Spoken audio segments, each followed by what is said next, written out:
ABSA spokesperson Pumza Makhanda. Pumza, thank you very much indeed for joining us. I guess the obvious question is, did ABSA donate to the CR17 campaign? Good morning and good morning to your listeners.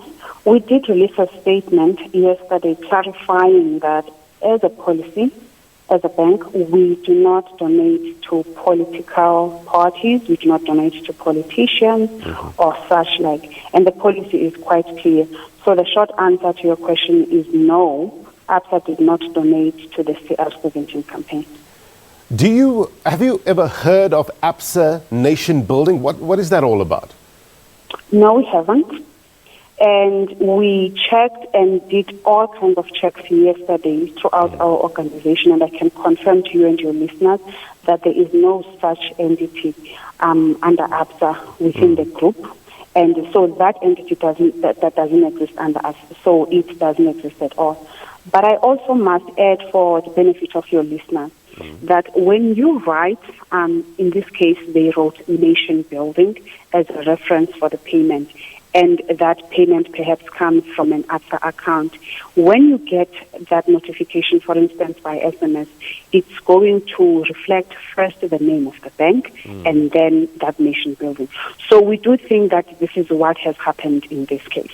So you could put in any name on the reference section, but it'll have ABSA and then whatever the name is. Is that the normal practice? Yes.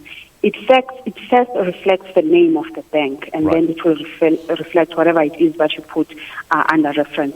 So in this case, it does sound like that is what happened. Therefore, it came out as ABSA Nation Building, but it is not an entity of ABSA that exists.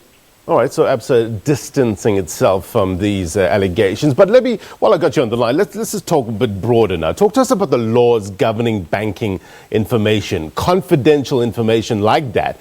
If it gets out into the public domain, does that amount to a violation of the right to privacy?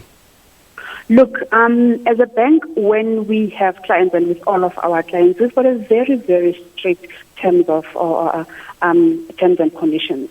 And we promise you as a client that your relationship with us is confidential. Whatever it is that you do with us is confidential and will not be disclosed to parties. So we don't disclose such information because we are required by law. We are obliged to keep such things confidential.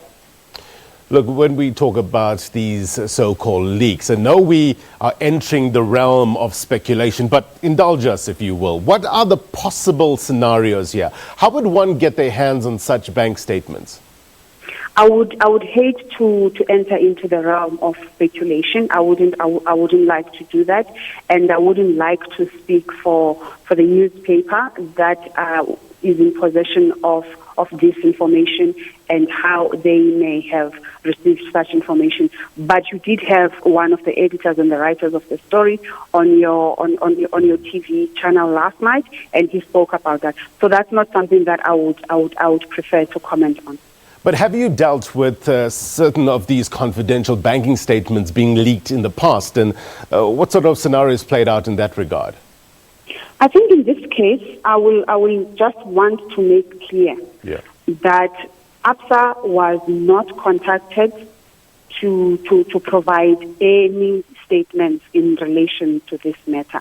And therefore, whatever information that's out there, it is not information that would have been received from ABSA. And in any case, when someone's information has been leaked, and now you are asking me to say what would happen legally. Legally, we have got that right to understand how that such information was leaked. And it so happens if that one of our employees may have been involved, and that is something that we would investigate. Then obviously we would deal with such accordingly. All right. We appreciate your time and your insight as well. That was ABSA spokesperson Pumza Makhanda there. Yes.